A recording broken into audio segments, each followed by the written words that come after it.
Première lettre de saint Paul aux Thessaloniciens. Texte de la Bible catholique Crampon. Enregistrement effectué par mission-web.com. Chapitre 1. Paul, Sylvain et Timothée à l'église des Thessaloniciens, réunis en Dieu le Père et en Jésus-Christ le Seigneur. À vous grâce et paix. Nous rendons à Dieu pour vous tous de continuelles actions de grâce, en faisant mémoire de vous dans nos prières, en rappelant sans cesse devant notre Dieu et Père les œuvres de votre foi, les sacrifices de votre charité et la constance de votre espérance en Jésus-Christ, sachant, frères bien-aimés de Dieu, comment vous avez été élus. Car notre prédication de l'Évangile ne vous a pas été faite en parole seulement, mais elle a été accompagnée de miracles, de l'effusion de l'Esprit Saint et d'une pleine persuasion. Vous savez aussi quels nous avons été parmi vous pour votre salut. Et vous êtes devenus nos imitateurs et ceux du Seigneur, en recevant la parole au milieu de beaucoup de tribulations avec la joie de l'Esprit Saint, au point de devenir un modèle pour tous ceux qui croient dans la Macédoine et dans l'Achaïe. En effet, de chez vous, la parole du Seigneur a retenti non seulement dans la Macédoine et dans l'Achaïe, mais partout votre foi en Dieu s'est fait si bien connaître que nous n'avons pas besoin d'en rien dire. Car tous en parlant de nous racontent quel accès nous avons eu auprès de vous, et comment vous vous êtes convertis des idoles au Dieu vivant et vrai, pour le servir, et pour attendre des cieux son Fils, qu'il a ressuscité des morts, Jésus, qui nous sauve de la colère à venir. Chapitre 2. Vous savez vous-même, frères, que notre venue parmi vous n'a pas été sans fruit. Mais après avoir souffert et subi des outrages à Philippe, comme vous le savez, nous vînmes pleins de confiance en notre Dieu, vous prêcher hardiment son évangile au milieu de bien des luttes. Car notre prédication n'a pas procédé de l'erreur, ni d'une intention vicieuse, ni de fraude aucune. Mais selon que Dieu nous a jugés dignes de nous confier l'Évangile, ainsi enseignons-nous, non comme pour plaire à des hommes, mais à Dieu, qui sonde nos cœurs.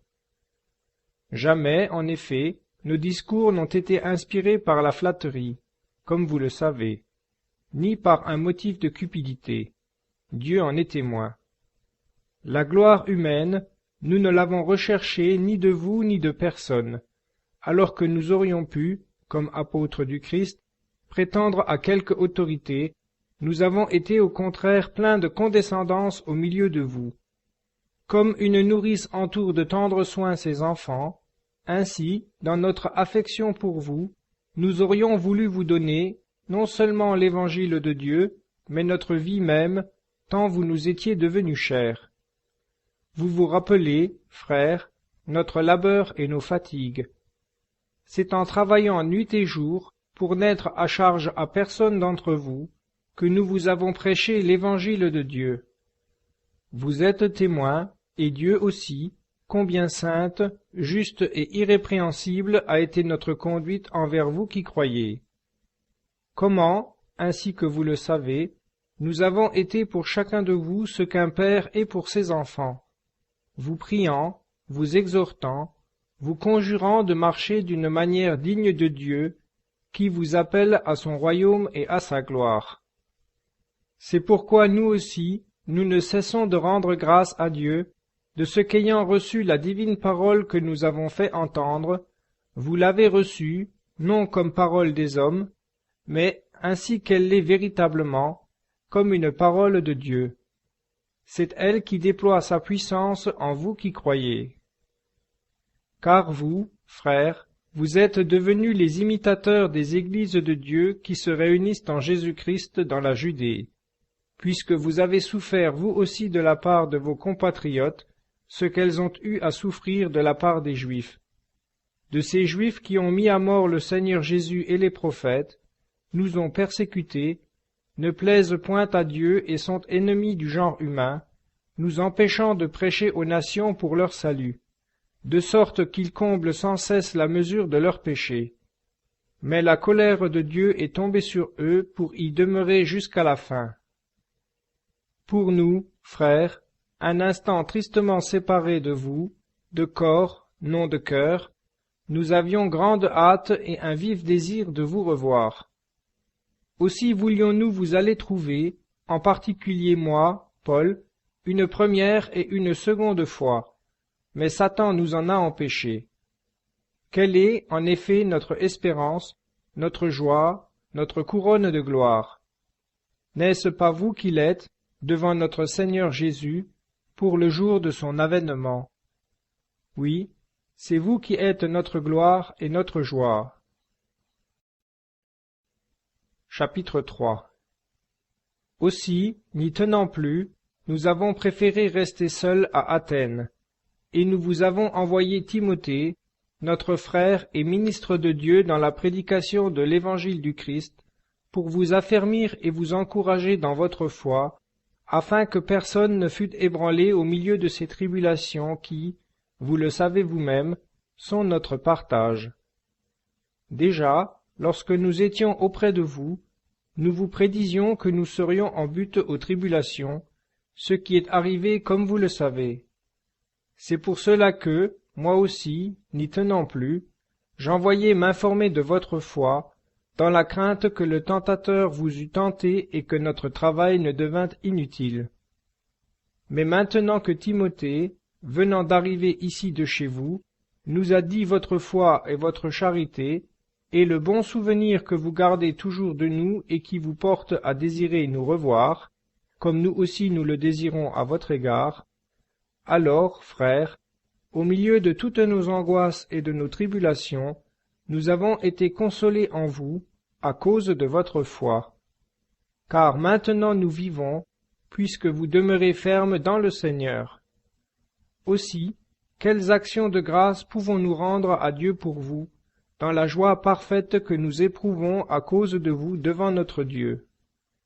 Nuit et jour nous le prions avec une ardeur extrême de nous donner de vous voir, et de compléter ce qui manque encore à votre foi. Puisse Dieu lui-même, notre Père, et notre Seigneur Jésus-Christ aplanir notre route vers vous. Et vous, puisse le Seigneur faire croître et abonder votre charité les uns envers les autres et envers tous les hommes, telle qu'est la nôtre envers vous. Qu'il affermisse vos cœurs, qu'il les rende irréprochables en sainteté devant notre Dieu et Père, au jour où notre Seigneur Jésus-Christ viendra avec tous ses saints. Amen. Chapitre 4. Au reste, frères, nous vous en prions et supplions par le Seigneur Jésus. Vous avez appris de nous comment il faut se conduire pour plaire à Dieu, et ainsi vous le faites. Marchez donc de progrès en progrès. Vous connaissez en effet les préceptes que nous vous avons donnés de la part du Seigneur Jésus. Car ce que Dieu veut, c'est votre sanctification, c'est que vous évitiez l'impudicité, et que chacun de vous sache garder son corps dans la sainteté et l'honnêteté, sans l'abandonner aux emportements de la passion, comme font les païens qui ne connaissent pas Dieu. C'est que personne en cette matière n'use de violence ou de fraude à l'égard de son frère, parce que le Seigneur fait justice de tous ces désordres, comme nous l'avons déjà dit et attesté. Car Dieu ne nous a pas appelés à l'impureté, mais à la sainteté.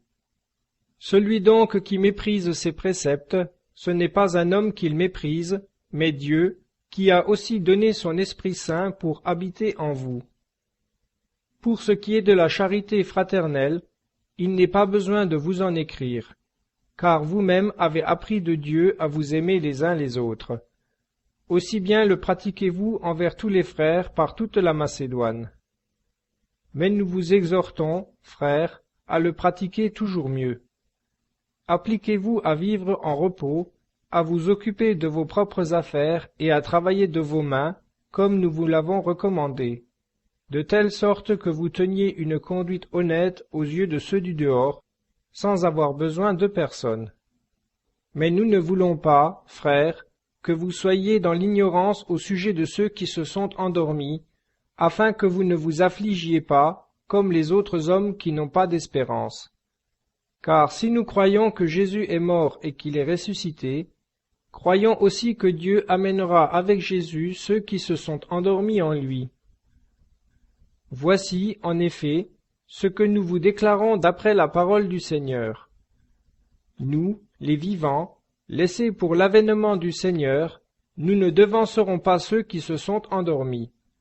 Car, au signal donné, à la voix de l'archange, au son de la trompette divine, le Seigneur lui-même descendra du ciel, et ceux qui sont morts dans le Christ ressusciteront d'abord. Puis nous, qui vivons, qui sommes restés, nous serons emportés avec eux sur les nuées à la rencontre du Seigneur dans les airs, et ainsi nous serons pour toujours avec le Seigneur. Consolez-vous donc les uns les autres par ces paroles. Chapitre 5. Quant au temps et au moment, il n'est pas besoin, frères, de vous en écrire, car vous savez très bien vous-même que le jour du Seigneur vient ainsi qu'un voleur pendant la nuit. Quand les hommes diront « paix et sûreté », c'est alors qu'une ruine soudaine fondra sur eux comme la douleur sur la femme qui doit enfanter, et ils n'y échapperont point. Mais vous, frères, vous n'êtes pas dans les ténèbres, pour que ce jour vous surprenne comme un voleur. Oui, vous êtes tous enfants de lumière et enfants du jour. Nous ne sommes pas de la nuit, ni des ténèbres. Ne dormons donc point comme le reste des hommes, mais veillons et soyons sobres. Car ceux qui dorment, dorment la nuit, et ceux qui s'enivrent la nuit. Pour nous qui sommes du jour, soyons sobres, prenant pour cuirasse la foi et la charité, et pour casque l'espérance du salut. Dieu, en effet, ne nous a pas destinés à la colère, mais à l'acquisition du salut par notre Seigneur Jésus-Christ, qui est mort pour nous, afin que, soit que nous veillions, soit que nous dormions, nous vivions avec lui. C'est pourquoi consolez-vous mutuellement et édifiez-vous les uns les autres, comme déjà vous le faites. Nous vous prions aussi, frères, d'avoir de la considération pour ceux qui travaillent parmi vous, qui vous gouvernent dans le Seigneur et qui vous donnent des avis. Ayez pour eux une charité plus abondante à cause de leur œuvre. Vivez en paix entre vous. Nous vous en prions, frères, reprenez ceux qui troublent l'ordre, consolez les pusillanimes, soutenez les faibles, usez de patience envers tous. Prenez garde à ce que nul ne rende à un autre le mal pour le mal, mais toujours cherchez ce qui est bien, les uns pour les autres et pour tous. Soyez toujours joyeux, priez sans cesse. En toutes choses rendez grâce, car c'est la volonté de Dieu dans le Christ Jésus à l'égard de vous tous. N'éteignez pas l'esprit, ne méprisez pas les prophéties, mais éprouvez tout, et retenez ce qui est bon. Abstenez-vous de toute appartenance de mal. Que le Seigneur de paix lui-même vous sanctifie tout entier, et que tout ce qui est en vous, l'esprit, l'âme et le corps, se conserve sans reproche jusqu'au jour de l'avènement de notre Seigneur Jésus-Christ. Celui qui vous appelle est fidèle, et c'est lui qui fera encore cela. Frères, priez pour nous. Saluez tous les frères par un saint baiser. Je vous en conjure par le Seigneur, que cette lettre soit lue à tous les saints frères. Que la grâce de notre Seigneur Jésus-Christ soit avec vous.